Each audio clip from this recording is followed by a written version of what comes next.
कहानी है एक लालची राजा की। तो चलते हैं कहानी की ओर। यूरोप में यूनान नाम का एक देश है। यूनान में पुराने समय में मिदास नाम का एक राजा राज करता था। राजा मिदास बड़ा ही लालची था।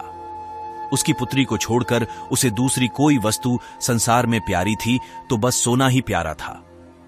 वह रात में सोते सोते भी सोना इकट्ठा करने का स्वप्न देखा करता था। एक दिन राजा मिदास अपने खजाने में बैठा सोने की ईंटें और अशर्फियां गिन रहा था। अचानक वहां एक देवदूत आया। उसने राजा से कहा, मिदास, तुम बहुत धनी हो।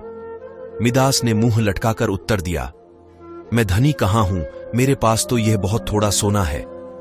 देवदूत बोला, तुम्हें इतने सोने से भी संतोष नहीं है, कितना सोना चाहिए तुम्हें? राजा ने कहा, मैं तो चाहता हूं कि मैं जिस वस्तु को हाथ से स्पर्श करूं वही सोने की हो जाए। देवदूत हंसा और बोला, अच्छी बात है, कल सवेरे से तुम जिस वस्तु को छुओगे वह सोने की हो जाएगी। उस दिन और रात में राजा मिदास को नींद नहीं आई। वह सुबह उठा, उसने एक कुर्सी पर हाथ रखा, वह सोने की हो गई। एक मेज को छुआ, वह सोने की बन गई। राजा मिदास प्रसन्नता के मारे उछलने और नाचने लगा। वह पागलों की भांति दौड़ता हुआ अपने बगीचे में गया और पेड़ों को छूने लगा। फूल, पत्ते, डालियां, गमले छुए, सब सोने के हो गए। सब चमाचम चमकने लगा। मिदास के पास सोने का पार नहीं रहा। दौड़ते उछलते में मिदास थक गया। उसे अभी तक यह पता ही नहीं लगा था कि उसके कपड़े भी सोने के होकर बहुत भारी हो गए हैं। वह प्यासा था और भूख भी उसे लगी थी। बगीचे से अपने राजमहल लौटकर एक सोने की कुर्सी पर बैठ गया। एक नौकर ने उसके आगे भोजन और पानी लाकर रख दिया।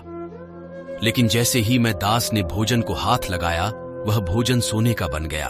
उसने पानी पीने के लिए गिलास उठाया तो गिलास और पानी सोना हो गया। मिदास के सामने सोने की रोटियां, सोने के चावल, सोने के आलू आदि रखे थे।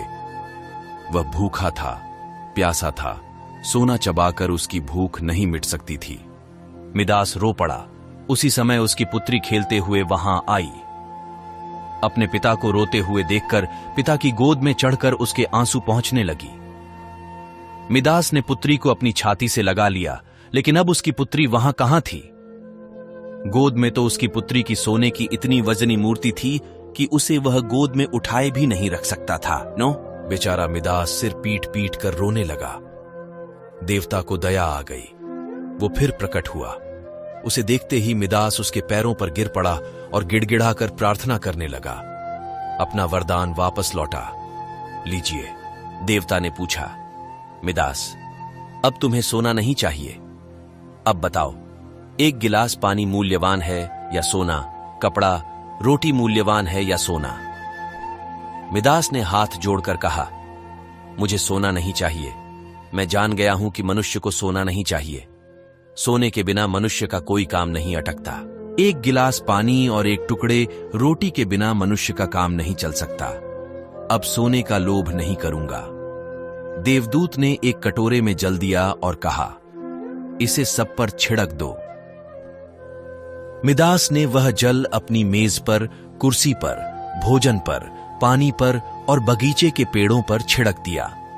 सब पदार्थ पहले जैसे थे वैसे ही हो गए। कहानी की शिक्षा। दोस्तों, इस कहानी से हमें यह शिक्षा मिलती है कि मनुष्य चाहे कितना भी अमीर और कितना भी गरीब हो, उसे कभी भी लालच नहीं करना चाहिए। अत्यधिक लालच करने से उसके पास जो होता है वह उसे भी गवा देता है। अगर आपको वीडियो पसंद आती है तो वीडियो को लाइक, शेयर और चैनल को सब्सक्राइब जरूर करें